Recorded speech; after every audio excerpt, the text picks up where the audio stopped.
I didn't think of myself as the kind of person who needed to try something new.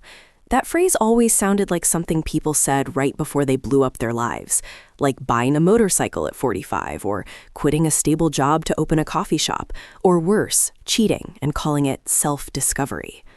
Back then, my life was steady. That's the word everyone used. My wife Lauren liked that word.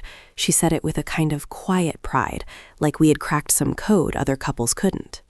We had a house just outside Denver, one of those newer developments where every lawn looked like it came from the same catalog.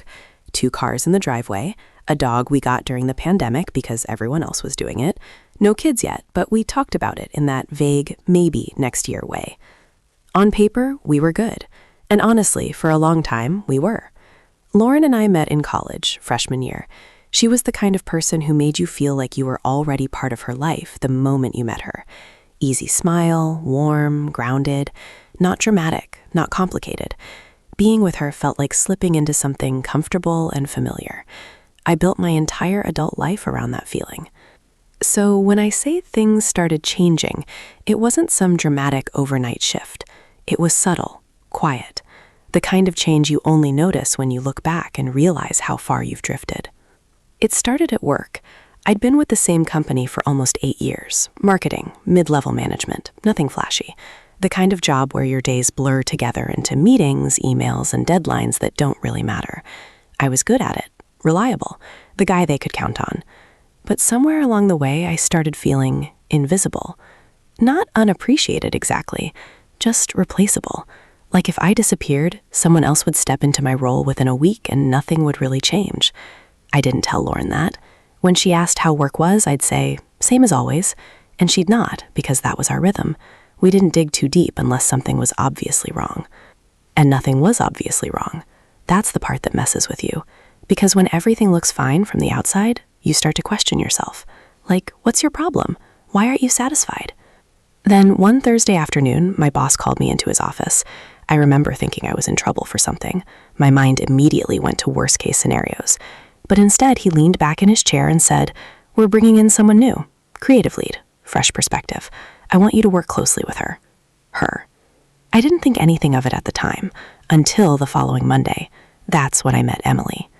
She walked into the office like she already knew everyone, even though it was her first day. Not in an arrogant way, just confident, like she belonged wherever she decided to stand.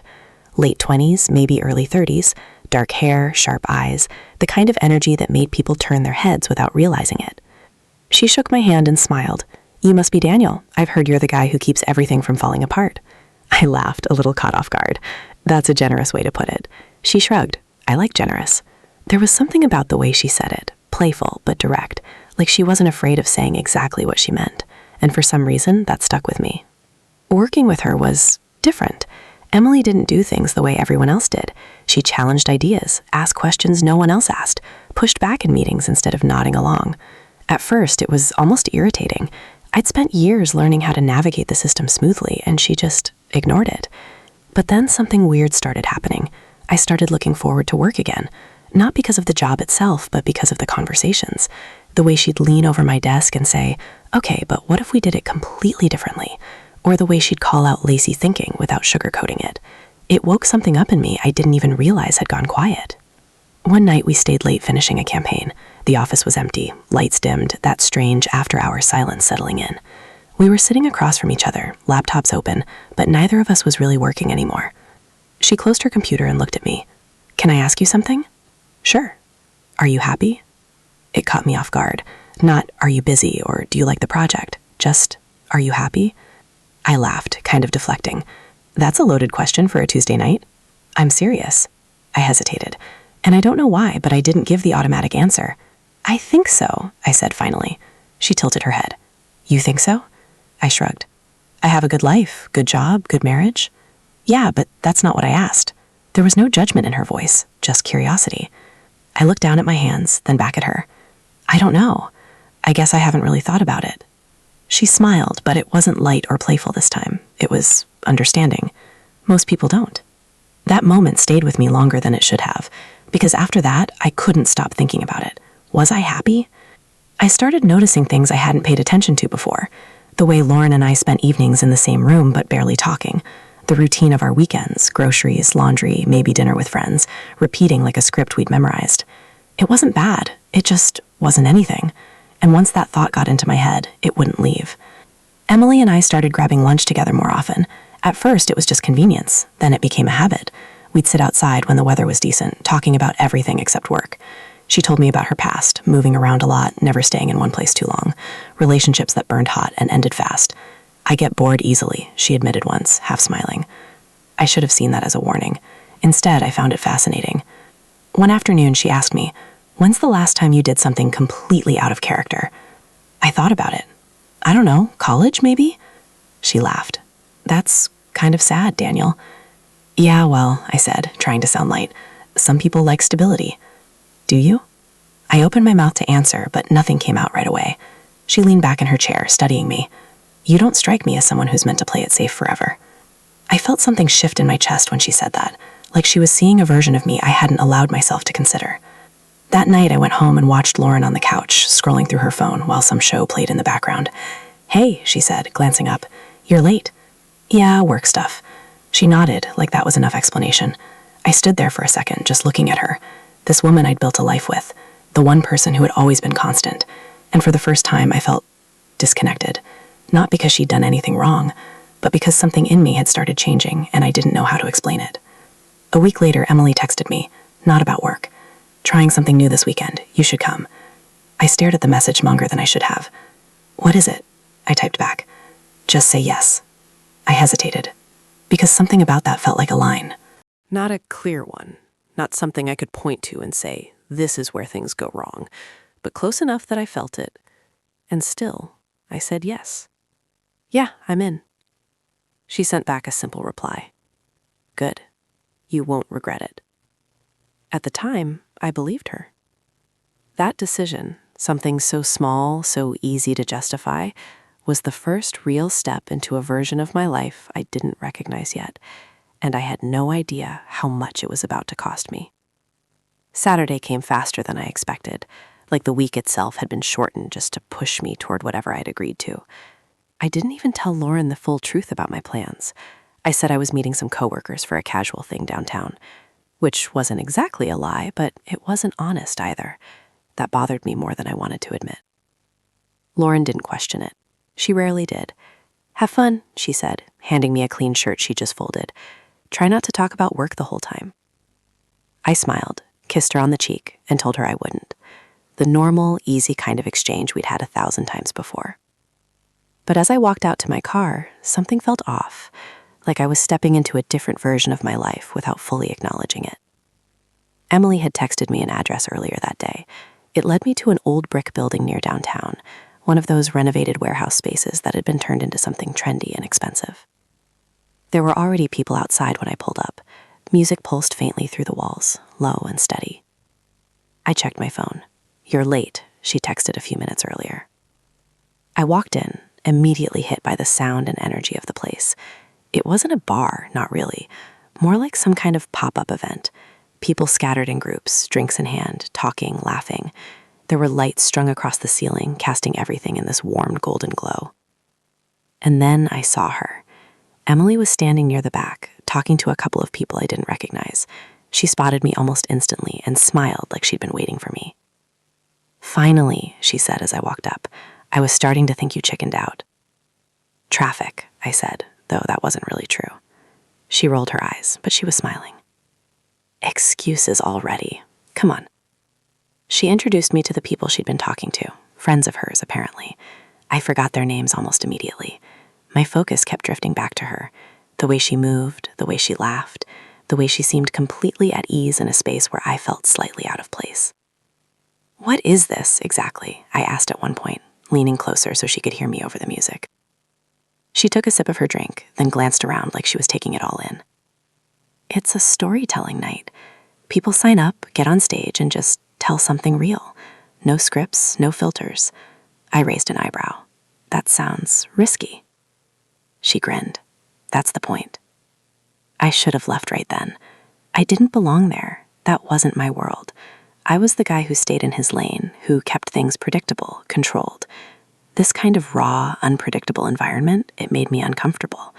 But I stayed because of her. We stood near the back while the first few people went up. Some stories were funny, some awkward, some surprisingly emotional. You could feel the room shift with each one, like everyone was collectively leaning in, waiting for something real to hit. Emily nudged me after the third or fourth person. You ever think about doing something like that? I laughed immediately. Absolutely not.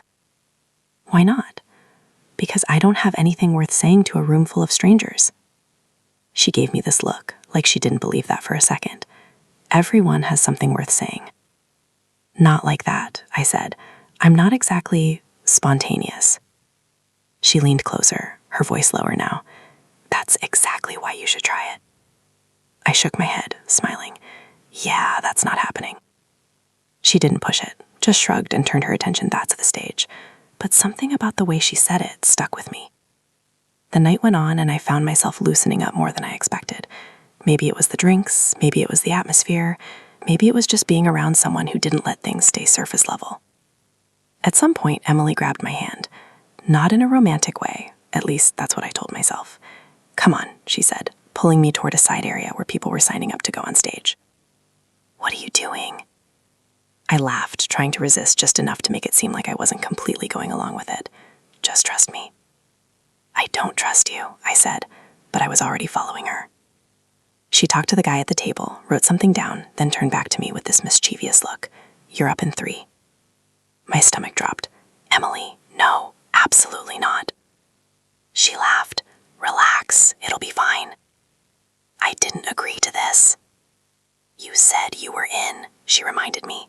This is part of it. This is not what I thought I was saying yes to. She stepped closer, lowering her voice again. Daniel, you're not going to die. Just go up there and talk. 5 minutes, that's it.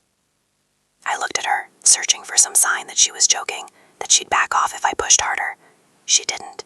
And that's when I realized something. I wanted to do it. Not because I loved the idea, but because it scared me.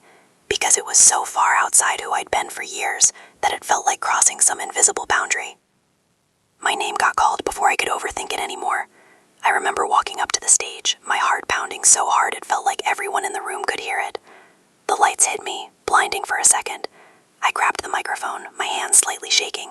I almost walked off, but then I thought about Emily standing somewhere in that crowd, watching, and I stayed. I don't usually do stuff like this, I started, my voice sounding unfamiliar even to me. Honestly, I don't even know why I'm up here. A few people chuckled. It helped, a little. I took a breath. I guess, if I'm being honest, I've been living the same life for a long time. Same routines, same expectations, and I never really questioned it. The words started coming easier after that. Not perfectly, not eloquently, but real. I talked about routine, about comfort, about how easy it is to mistake stability for happiness. I didn't mention Lauren by name, but I talked about marriage, about how things can look perfect from the outside, while something inside you quietly starts to fade. And the weirdest part, people were listening, actually listening. When I finished, there was a moment of silence, then applause. Not overwhelming, not dramatic, but genuine. I walked off the stage feeling like I'd just done something I couldn't undo. Emily met me near the side, her eyes bright. See, she said, told you. I let out a shaky laugh. I can't believe you made me do that. I didn't make you, she said. You chose to. There was something about the way she said it that lingered. You chose to. We stayed a little longer after that, talking, laughing. Everything felt heightened, like the volume on the night had been turned up. Eventually, people started leaving. The crowd thinned out. Let's get out of here, Emily said. We stepped outside into the cool night air. The city felt quieter now, the energy of the event still buzzing under my skin. That was, I started, not sure how to finish the sentence. Different, she offered. Yeah. She smiled. Good different or bad different? I looked at her. Good, I said, and I meant it. We stood there for a moment, neither of us moving to leave. Then she stepped a little closer. Not enough to be obvious, just enough that I noticed. You know, she said softly, this is what I meant. What? Trying something new. I swallowed, suddenly aware of how close she was. And? I asked. And, she said, holding my gaze. You're not as predictable as you think. There was a tension in the air now, something unspoken but unmistakable. I should have stepped back. I didn't. Instead, I said, "This doesn't really feel like a one-time thing." Her lips curved slightly. "It doesn't have to be." That was the moment. The real one. Not the text. Not the event. Not even the stage. This. Standing there, knowing exactly what was happening, exactly where this could go, and not stopping it. My phone buzzed in my pocket. Lauren. "Everything okay?" her text read. I stared at it for a second too long. Emily noticed. "You should probably answer that," she said, her tone neutral but her eyes searching mine. I typed back quickly. "Yeah, heading home soon." Another lie. I put my phone away. When I looked back up, Emily was still watching me. "You don't have to go," she said quietly. And just like that, the line I'd been hovering near all night came into focus. Clear. Unavoidable. I knew exactly what staying meant. I knew exactly what leaving meant. And for the first time in a long time, I felt like I was standing at a crossroads instead of drifting along some pre-written path. I wish I could say I made the right choice, but I didn't move. Not away from her. I didn't kiss her that night. That's the part I held on to later, like it meant something, like it proved I still had some kind of line I wouldn't cross. But the truth is, the line had already been crossed long before anything physical happened. Standing there outside that warehouse, the city quiet around us, her close enough that I could feel the heat from her body, I made a choice. Not a loud, dramatic one, just a quiet, internal shift where I stopped resisting what was happening and started letting it unfold. "That's not a good idea," I said, finally, my voice lower than usual. She tilted her head slightly. "Which part?" "You know which part. Say it." I hesitated. "I'm married." She didn't flinch, didn't look surprised. If anything, her expression softened just a little, like she'd been expecting it. "I know," she said. That should have been the end of it. It wasn't. There was something in the way she said it, not dismissive, not judgmental, just accepting. Like my marriage was a fact, not a boundary. "You know, and you're still standing here," I said. Her eyes didn't leave mine. "So are you." That hit harder than I expected, because she was right. This wasn't something she was dragging me into. I was choosing to be there, choosing not to walk away. I ran a hand through my hair, exhaling slowly. "I should go home."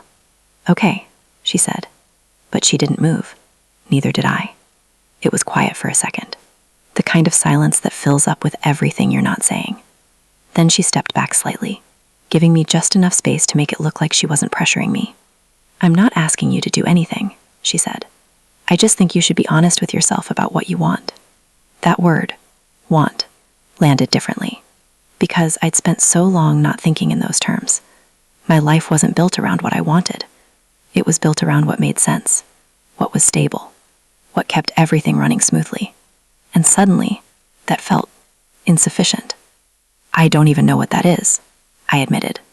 She studied me for a moment, then gave a small, almost knowing smile. "Yeah, you do." I shook my head, but I couldn't meet her eyes anymore. "Go home," she said gently. "We'll talk on Monday." I nodded, almost relieved to have an exit handed to me. "Yeah, Monday." I turned and walked to my car, feeling like I'd just stepped out of something I didn't fully understand. The drive home was quiet, too quiet. My thoughts kept replaying everything. Her voice, the way she looked at me, the things she said. And underneath all of it, something else. Excitement. That was the part I hated admitting, even to myself. Because it wasn't just confusion or curiosity. It was a feeling I hadn't had in a long time. Something sharp and alive, cutting through the dull routine I'd gotten used to. When I pulled into the driveway, the house looked exactly the same as always. Lights on in the living room, the faint glow of the TV through the curtains. Normal. I sat in the car for a minute longer than I needed to, just staring at the front door. Then I went inside. Lauren was curled up on the couch, half watching some show, half scrolling through her phone. She looked up when I walked in. "Hey," she said. "You're back early."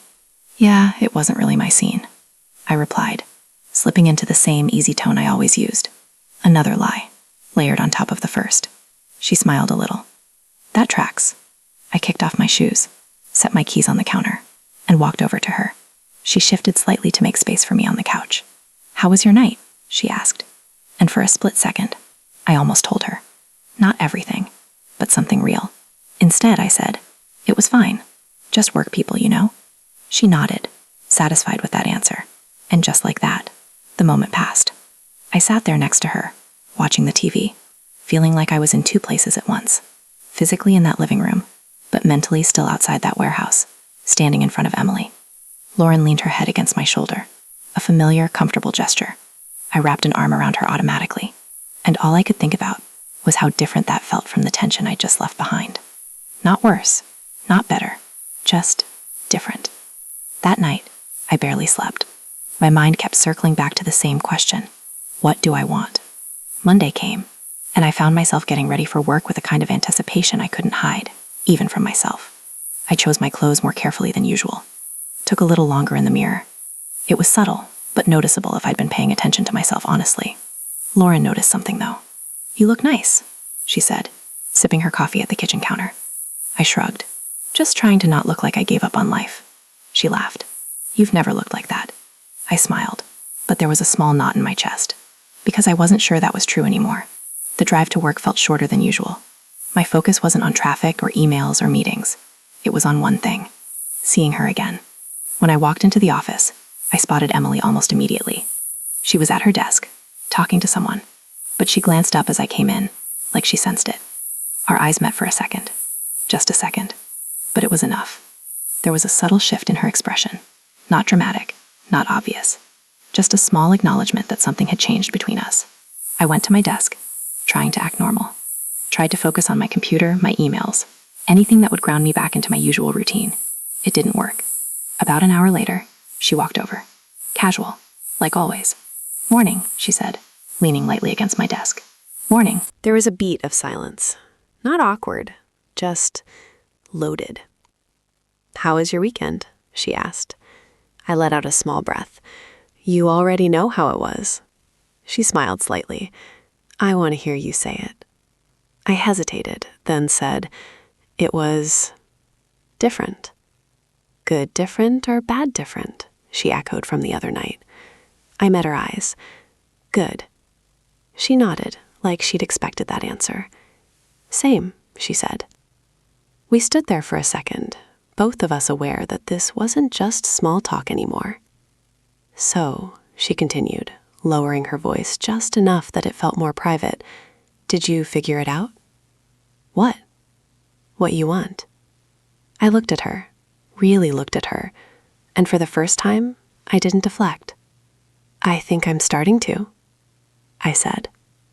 Her expression didn't change much, but there was something in her eyes. Satisfaction, maybe. Or anticipation.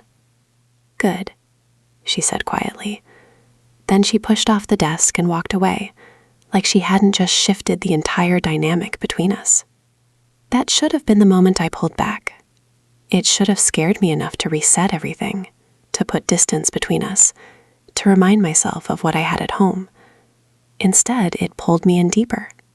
Because now it wasn't just about curiosity, it was about possibility. Over the next couple of weeks, things escalated in ways that felt almost inevitable. We started spending more time together outside of work. It began innocently enough. Coffee after hours, grabbing lunch somewhere a little farther from the office. But the conversations changed. They got more personal, more direct. She asked me things no one had asked me in years. About my marriage, about what I felt like I was missing, about the version of myself I thought I'd lost somewhere along the way. And I answered. Honestly. More honestly than I'd been with anyone in a long time. One night we were sitting in her car outside a small bar we'd just left. The engine was off, the air quiet except for the occasional car passing by. "You know this isn't sustainable, right?" I said, staring out the windshield. "What isn't?" "This." I gestured vaguely between us. "Whatever this is." She was quiet for a moment. "Does it feel like something you want to stop?" she asked. I didn't answer right away, because the truth was, no. And that scared me. I don't know. I said finally. She turned slightly in her seat, facing me more directly. I'm not asking you to blow up your life, she said. I'm just saying, you don't have to pretend you're not feeling this. I looked at her, my chest tight. And what if I am? I asked. She didn't hesitate. Then you deal with it, she said. Simple. Too simple. Because dealing with it meant consequences. Real ones. Not just internal conflict or late-night thoughts, but actual damage. To Lauren, to my life, to everything I'd built. And yet, I didn't pull away. I leaned closer instead. Just slightly. Enough that the space between us felt intentional. Enough that we both knew what was about to happen. And this time, I didn't stop. I kissed her. It wasn't rushed or clumsy or accidental. It was deliberate. Slow. The kind of kiss where you already know what it means before it even happens. And the second it did, everything changed. There's this idea people have that moments like that come with immediate guilt. That the second you cross the line, you're flooded with regret and clarity. That's not what happened. What I felt was relief. Like something I'd been holding back for weeks finally snapped into place. Like all the tension, the wondering, the what-ifs, gone. Replaced by something simple and undeniable. I wanted her. And she wanted me. We pulled back just enough to look at each other, both of us breathing a little heavier. Okay, she said quietly, almost like she was confirming something to herself. Yeah, I replied, my voice lower than usual. Neither of us pretended it didn't mean anything. There was no joking, no brushing it off. Just that quiet understanding that we had crossed into something real, something complicated. That night didn't go much further physically. Not because we didn't want it to, but because there was this strange pause, like we both understood we had already set something in motion that couldn't be undone. Go home, she said again, echoing the night outside the warehouse. But this time it felt different. This time there was no uncertainty about what would happen next. The drive back was heavier, not because I felt guilty, at least not in the way I expected, but because everything felt split. 2 lives. 2 versions of me. The one pulling into that quiet suburban driveway, and the one I just left behind in a parked car, with a woman who made me feel like someone I hadn't been in years. Lauren was already asleep when I got home. The house was dark, peaceful, untouched by anything I'd done. I stood in the bedroom doorway for a moment, watching her. She looked exactly the same as she always did. Calm, safe, familiar. And for the first time, that didn't feel like enough. That thought, more than the kiss, more than anything physical, was the real betrayal. Because it wasn't just about what I did, it was about what I stopped valuing. The next morning, everything felt surreal. I went through the motions. Coffee, shower, getting dressed, talking to Lauren about nothing important. She asked if I could pick up groceries on the way home. I said yes without thinking. Normal life. Meanwhile, my phone sat on the counter, silent but heavy with everything it could become. She texted me around 10 a.m. Are you okay? I stared at the message for a long time, not because I didn't know what to say, but because I knew exactly what saying anything meant. I'm fine, I finally replied. A second later, you? Better than fine. That made me smile, and I hated that it did. From that point on, it wasn't a question of if something would happen again. It was when, and how far it would go. We didn't talk about boundaries. We didn't set rules. We just continued. Lunches turned into longer lunches. Coffee turned into drinks. Drinks turned into nights where we found excuses to stay out later, to be alone just a little longer. The physical side escalated fast after that. Too fast. Because once that door was open, neither of us really held back. It wasn't just about attraction. It was intensity, the kind that makes everything else feel muted in comparison. With her, everything felt immediate, alive, unpredictable. With Lauren, it felt steady. And I started confusing those two things.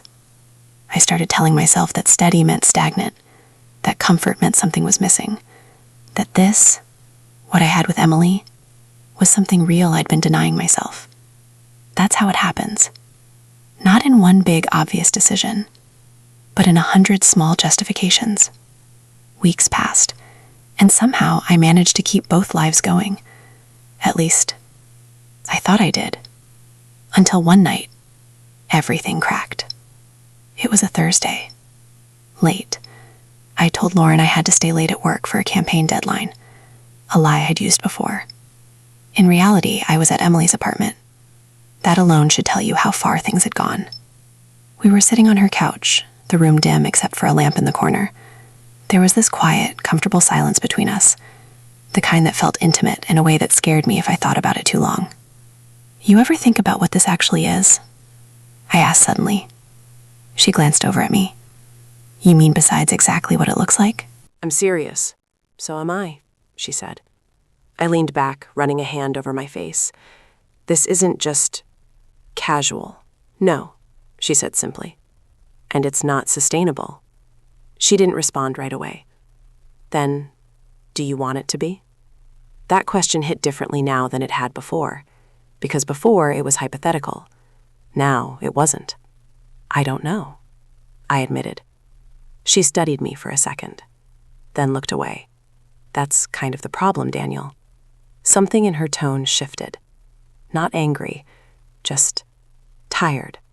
We can't stay in this in-between forever. I know. Do you? I didn't answer, because the truth was I'd been avoiding that exact realization. She stood up, pacing a little now. I'm not asking you to leave your wife for me, she said, but I'm also not going to pretend this is nothing. It's not nothing, I said. Then what is it? I opened my mouth, but nothing came out, because I didn't have an answer that didn't destroy something. And that's when my phone buzzed. Over and over. Lauren. I felt my chest tighten immediately. That's her, isn't it? Emily asked, not even looking at the phone. Yeah. Are you going to answer? I hesitated. Then I picked it up. Hey, I said, trying to keep my voice steady. Where are you? Lauren's voice wasn't soft or casual this time. It was tight. At work. I told you. No. She cut me off. You're not. My stomach dropped. What are you talking about? I called your office, she said. They said you left hours ago. Everything went silent around me. I could feel Emily watching me, but I couldn't look at her. Lauren, just tell me the truth, she said. And there it was. The moment I'd been avoiding for weeks. The collision of both lives. I closed my eyes, feeling everything crash in at once. The lies, the secrecy, the choices I'd made one by one, thinking I could manage them. I'm not at work, I said quietly. There was a long pause on the other end. Then where are you? I looked up, at Emily, standing there, waiting, and for the first time, the excitement, the intensity, the thrill of everything we'd built. It all felt different, smaller, because now it wasn't just about what I wanted. It was about what I'd done. I'm with someone, I said. The silence that followed was heavier than anything I'd felt in weeks. Someone, Lauren repeated, her voice barely above a whisper. And that's when it finally hit me. Not the guilt I expected, but the weight of reality. The fact that no matter what I said next, no matter what I chose, something was going to break. I'm sorry, I said. And for the first time since all of this started, I actually meant it.